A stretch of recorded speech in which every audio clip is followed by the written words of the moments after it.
The Leader of Her Majesty's Loyal Opposition. Thank you, Mr. Speaker. My question is for the Premier. Premier, time and time again, we have asked you to take action to fix skyrocketing hydro rates in this province, but you've done nothing. And now, with the removal of the clean energy benefit and the latest 15% increase in time-of-use pricing, Ontarians will have to pay an extra $205 for hydro next year. Shocking. People are fed up with your rate increases, and they've come here to tell you face-to-face. Premier, will you join with me and my colleagues after question period on the front lawn and explain to the hundreds of people gathered there, concerned ratepayers, why their hydro rates continue to skyrocket? Thank you. Speaker, and I know the Minister of Energy will want to speak to the supplementary, but Mr. Speaker, as the Minister of Energy has said, he is going to be meeting with some of the folks from the group who are outside, because, Mr. Speaker, it's very important that the people who are concerned about this issue get the whole story, that they get the whole story about the mitigations that have been put in place by our government, Mr. Speaker. Member from Leeds, Grenville. The reality is that we had to make the investments in the energy system that we have made, Mr. Speaker, in order for it to be reliable. When I ran for office in 2002, 2003, Mr. Speaker,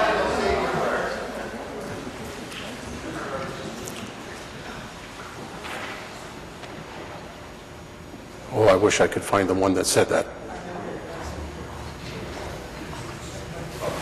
Carry on, please. Mr. Speaker, when I ran for office in 2002-2003, Mr. Speaker, door after door, people were worried about the reliability of the system. They were worried about whether the lights were going to go on, Mr. Speaker, because of the brownouts and blackouts that were happening across the province. We've dealt with that, Mr. Speaker. We have a reliable system, and we need that in order for our residents and our businesses to be able to thrive, Mr. Speaker. Supplementary, the member from Nepean Carleton. Back to the Premier. Nepean Carleton residents are also paying sky-high hydro bills like elsewhere in the province. They've been subjected to not just infrastructure improvements, but to a disastrous wind energy scam, the smart meter debacle, cancelled gas plants, and a growing, inefficient hydro bureaucracy. They're paying more for their hydro bill today because this government is making a mess out of the hydro system. And all this while some of my residents in Nepean Carleton are serviced by Hydro One, while others are serviced by the less expensive and better managed Ottawa Hydro. Both the Chair of Ottawa Hydro and the Mayor of Ottawa have reached out to the province for a more equitable arrangement for hydro users in rural and suburban Ottawa. Will the Premier commit today to a better electricity arrangement for the rural residents and suburban residents of Ottawa so that they can be serviced by Ottawa Hydro? Speaker, I'm not going to wade into the details of that discussion. As the member opposite knows, there will be a new board in place at Hydro One, and it will be up to that company, which will be an improved and more efficient company to deal with those issues. But I want to go to a comment that the member made at the beginning of her question, Mr. Speaker.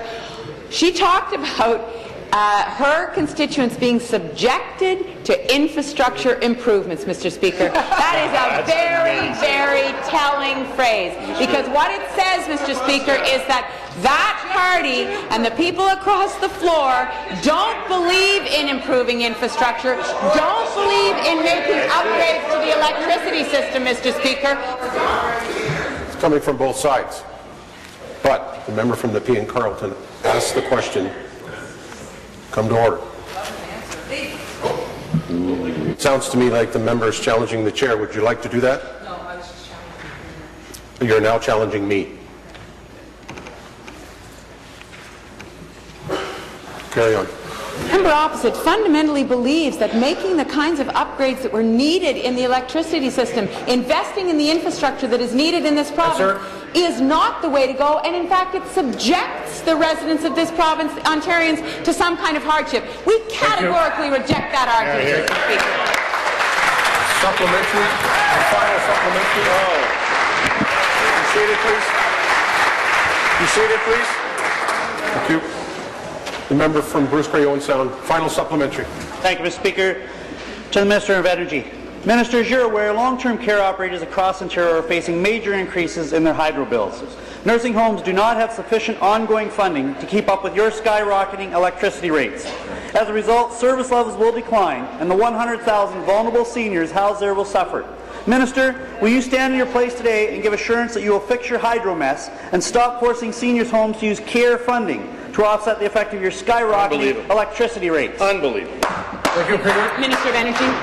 Mr. Speaker, I indicated earlier today a quote from the member from Simcoe Grey, the mess the system was in. We've invested $34 billion into the system, Mr. Speaker. It was a dirty system. It's now a clean system. It's a healthy system from those investments.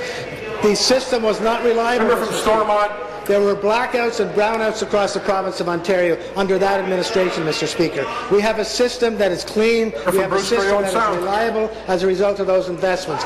Yes, it has put pressure on prices. I've listed the mitigation measures we put. Second time for the member from Stormont, Dundas and South Glengarry. Carry on. I've listed the mitigation measures we put in place, and we're continuing to put in place with the new low energy support program, Mr. Speaker, and taking the debt retirement charge off. This government made the mess. They have no positive recommendations whatsoever other than to stand there and yell and scream. Mr. Speaker, that's disgraceful. Thank you. New question, leader of the third party.